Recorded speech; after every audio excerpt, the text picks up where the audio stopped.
She ended our marriage with a text message. Not a conversation, not a phone call, just a text. While I was deployed halfway across the world, and when I got back, I found her boyfriend parked in my driveway, the same driveway I poured concrete for with my bare hands. Welcome back to the channel. If you're new here, this is where we tell the stories that most men are too tired, too broken, or too ashamed to speak out loud. Stories of betrayal, of quiet revenge, of rebuilding from ashes when no one thought we would. I'm glad you're here, because tonight, I'm telling you how one text message changed everything, and how I made sure I was never underestimated again.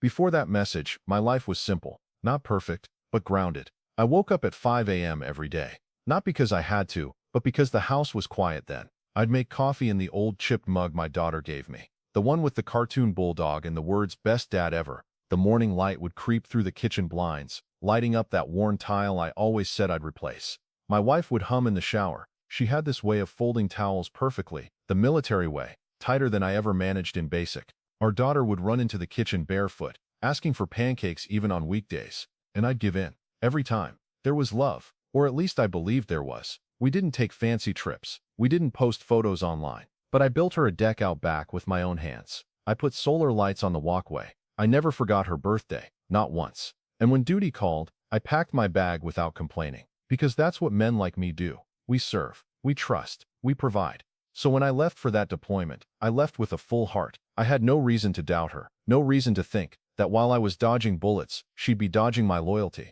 When I talk about her now, I have to remind myself she wasn't always that version of herself. She used to light up when I walked through the door. Not dramatically, just a small smile, soft, familiar, like home. Her name was Erica. We met at a 4th of July barbecue when we were both still figuring life out. She had this easy laugh and a mind like a steel trap. She remembered every birthday, every bill due, every little thing that made a house feel like more than walls. She wasn't clingy, she wasn't cold, she was consistent. Or so I thought. Before I deployed, she helped me pack, tuck notes into my uniform pockets. But I remember something now, something small. When I kissed her goodbye, she didn't lean in. She smiled, but her hand stayed on her coffee mug. I told myself she was tired, but tired people still reach for what they'll miss. My daughter Mia was the heartbeat of our home, 8 years old, curious, smarter than I'll ever be. She used to sneak into our bed at night and pretend it was nightmares, but really, she just wanted both her parents close.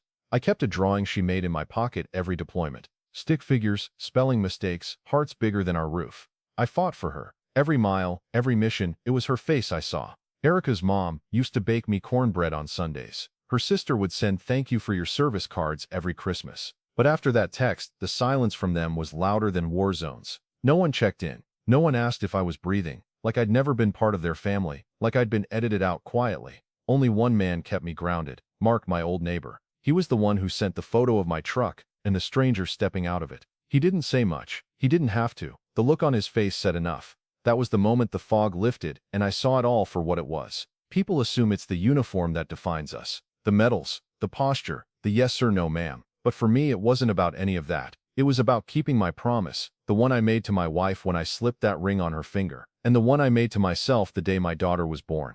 It wasn't just that I loved her. I respected her. Every deployment, I worried more about whether she had enough back home than about whatever was waiting for me on the other side of the sand. I didn't need praise. I just needed her to know. I never stopped showing up for her, even from 7,000 miles away. And then there's Mia, my little shadow. She'd wait at the door when I got home, wearing my old t-shirts as pajamas, begging to sleep next to me just for one night. She thought I was Superman, and I tried to be. Not perfect, but constant. Her bedtime stories were phone calls across time zones. Her birthdays? I never missed one, even if it was just me singing through a grainy connection. I come from a line of quiet men. My father wasn't rich, but he was respected. A factory man with cracked hands and quiet dignity. He used to say, "A man's word is louder than his voice." I believed that, still do. So when I said I do, I meant forever. And when I packed my bag, I did it not just for my country, but for my family's roof, their meals, their safety. That's why her text hit like it did. Not because it ended something romantic, but because it tore away the one thing I'd been building with my bare hands. Trust, stability, a name my daughter could be proud of, and a home where I thought I mattered. It didn't happen all at once. That's the thing people get wrong about betrayal. It doesn't kick down your front door. It tiptoes in, quiet, polite, and stays too long.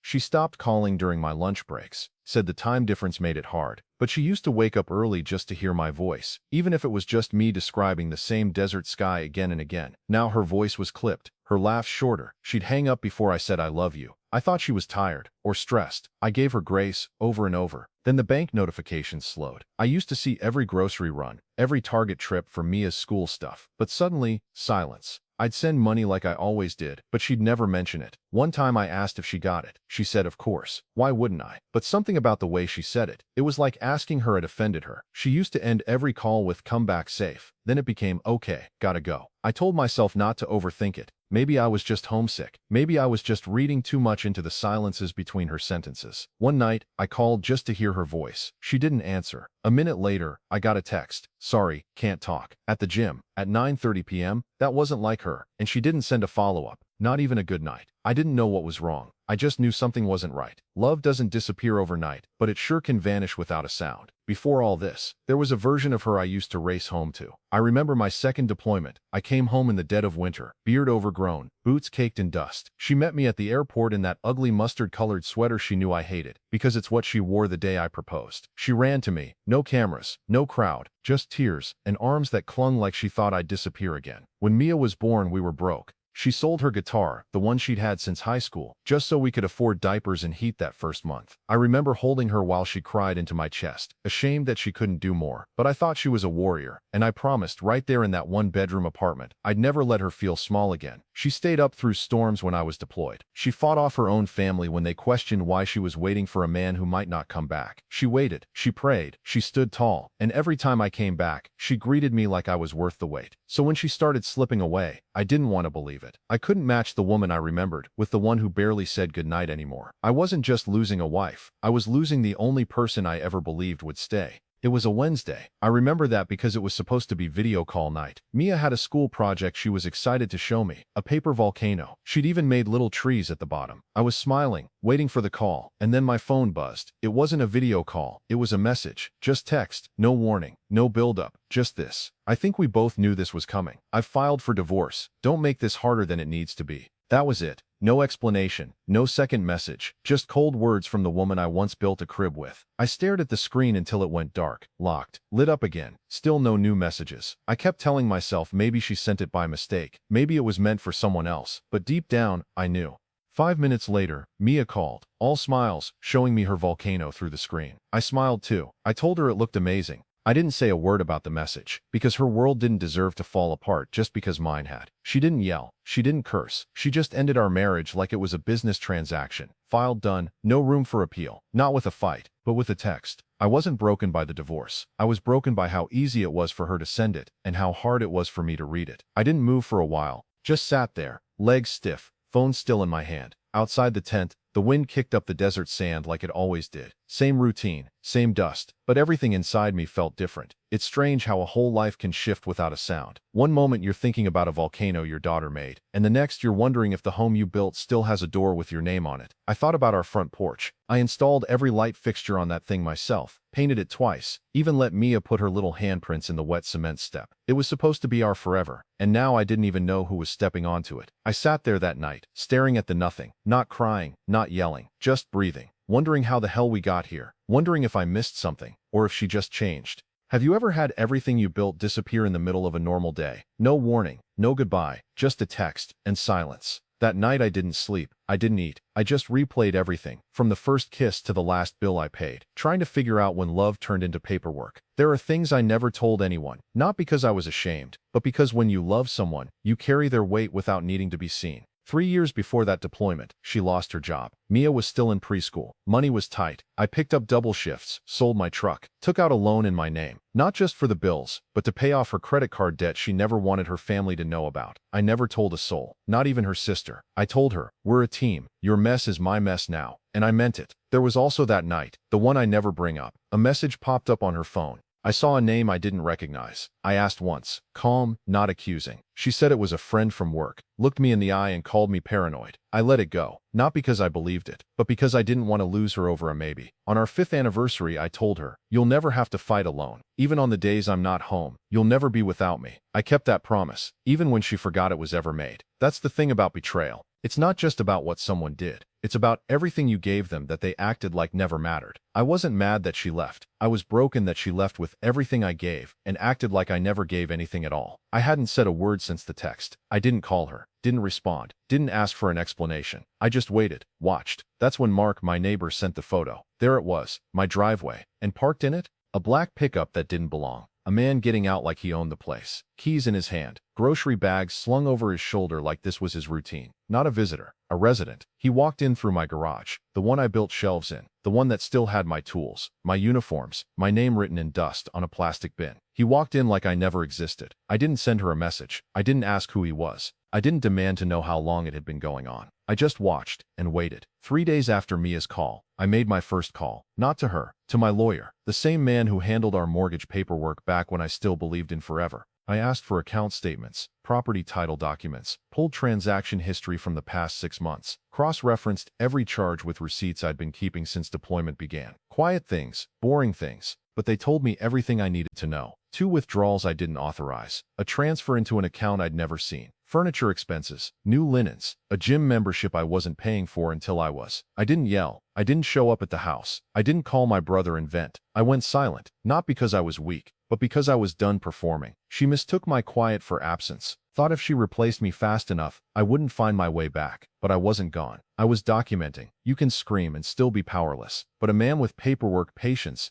and nothing left to lose, that's a storm you don't see coming. But by the time my boots touched American soil, I had already moved 4 steps ahead. I didn't call her to say I was home. I didn't ask to see Mia. I just moved in silence. I rented a car, landed just after midnight, parked 2 blocks from the house I still legally owned, watched from a distance. Lights were on. A man's silhouette passed the kitchen window, my porch, my walls, my child's laughter echoing through rooms I paid for. That week I transferred the property title into a trust, one she wasn't part of. I removed her name from every joint account she hadn't already drained, canceled the credit card that paid for the gym she suddenly loved, flagged the mortgage company about unauthorized refinance activity, froze everything but her comfort. She was too busy posting happy quotes online, throwing dinner parties in my dining room, laughing at his jokes in my chair. She thought silence meant surrender. What she didn't know was that I was building a paper trail. Every screenshot, every transaction, every lie, lined up, dated, categorized. Justice doesn't need to raise its voice.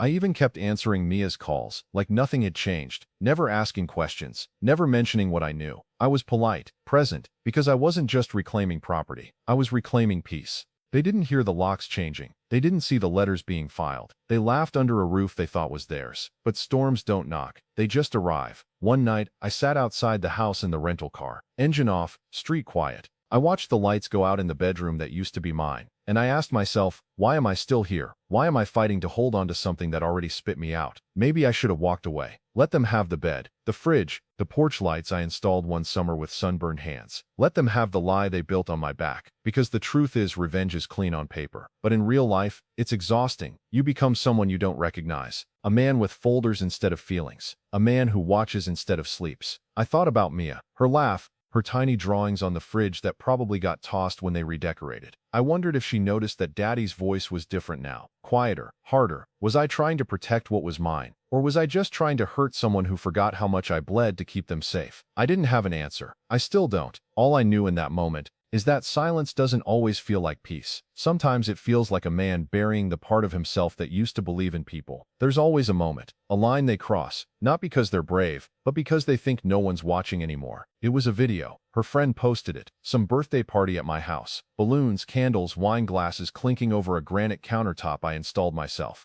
There she was, laughing in a circle, glass in hand, wearing the necklace I bought her on our 10th anniversary. And then she said it, loud enough for the phone to pick up. He doesn't even know the refinance went through. I made sure the paperwork hit while he was still in boots. Laughter, toasts, cheers. One of her friends asked about the money. She smirked and said, I told the bank I was the sole resident. Worked like a charm. It caught a confession. I sent it to my lawyer that night, along with the bank statements, along with her name removed from the deed, along with the eviction notice that was already en route. She laughed too loud, celebrated too early, forgot that a man who's silent isn't surrendering. He's collecting. She thought she beat me with a message, but the mistake wasn't leaving. It was thinking I wouldn't rise when the silence was loud enough to hear everything. The envelope was hand-delivered, certified mail, Official seal. It arrived on a Tuesday, the same day of the week she sent that text. I didn't knock. I didn't need to. She opened the door on her own and found Justice waiting on her porch. She stood there in yoga pants and someone else's sweatshirt, holding the legal notice in one hand, her phone in the other. She read the words 3 times. I could see her lips moving. Eviction, fraud investigation, property reassigned to irrevocable trust. Her boyfriend stepped behind her, squinting. Then his name showed up too, as a trespasser. No yelling, no confrontation, just silence, the kind that tells you the consequences aren't coming. They're already here. The locks had already been changed, utility accounts redirected, her gym charges flagged, her credit card canceled. The mortgage company was waiting on her callback, not to help her, but to confirm the investigation. She didn't call me, didn't even try, because deep down, she knew I never needed to scream to be heard. I walked away that day not with revenge, but with the weight of my own name back in my hands. She took the house for granted, forgot that I built it, forgot that storms don't rage when they're real. They arrive in silence, and stay. She didn't call. Not that night, not the next, not even when the sheriff's deputy stood on our porch and handed her the final order. Maybe she was too proud. Maybe she finally realized I was never coming back to beg. Mark said she stood there for 10 minutes after the deputy left, holding the envelope, still barefoot, like she couldn't figure out how it all happened without her hearing the thunder coming. But storms don't knock, they fall. He packed up fast, left 2 days before the deadline, didn't even try to look me in the eye. Maybe he thought I'd show up. I didn't need to.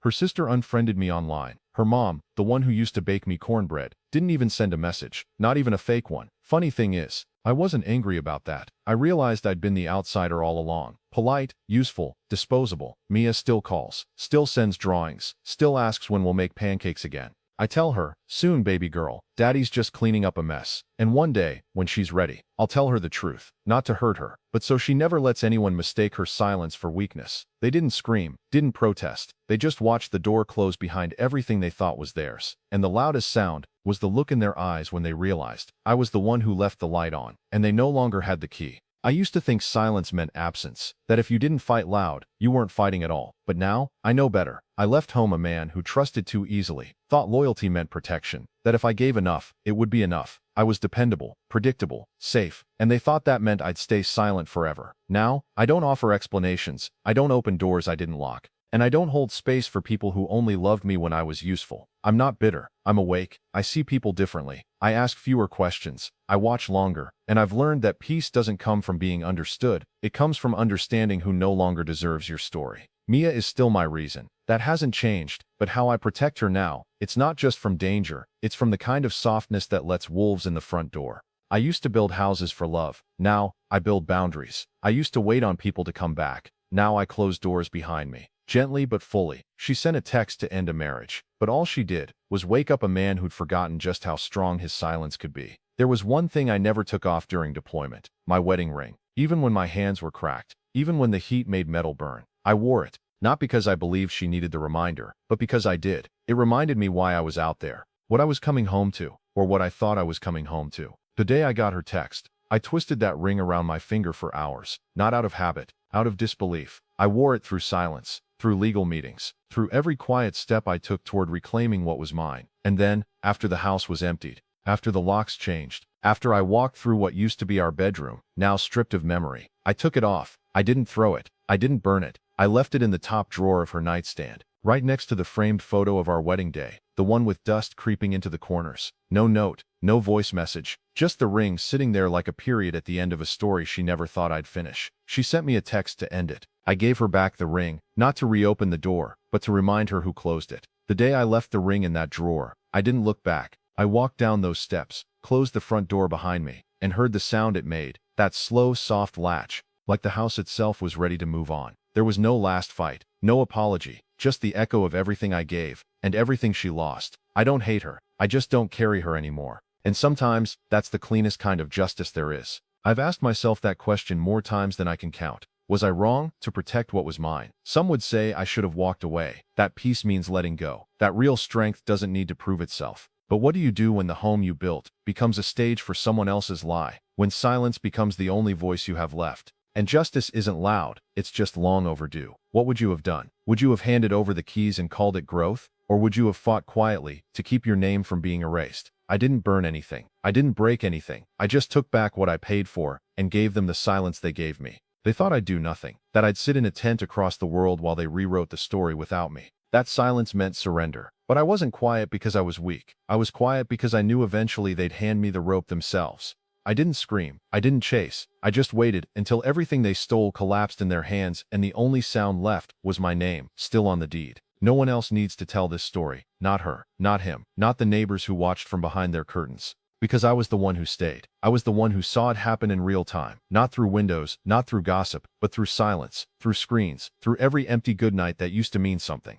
I remember the text, the night I stopped calling. I remember the ring on my finger, and the man in my driveway. I remember who I was before all of it, and I know who I became because of it. There's no camera crew, no confession tapes, no neutral storyteller to explain the why. Just me, and what it felt like to be erased, quietly, deliberately, and to rise again, not with noise, but with receipts. This isn't their story, it's mine, and I don't need anyone else's voice to make it true. 5 months went by. Not a word from her. Not a knock. Not a text. Nothing but silence. The kind that felt earned. I'd moved cities. Started over in a place where no one asked what happened, and I didn't offer. I'd kept the final court papers in a drawer I never opened. And then, the letter came. No return address. Just my name in neat, almost nervous handwriting. Inside, 3 lines. No apology. No please come back. Just a memory I thought I'd buried. And a sentence that made me sit down. I won't tell you what it said. Not because I'm hiding it. But because sometimes, the past doesn't need to reopen a wound to remind you where the scar came from. 2 years ago, I was a man holding a phone, wondering if silence meant goodbye.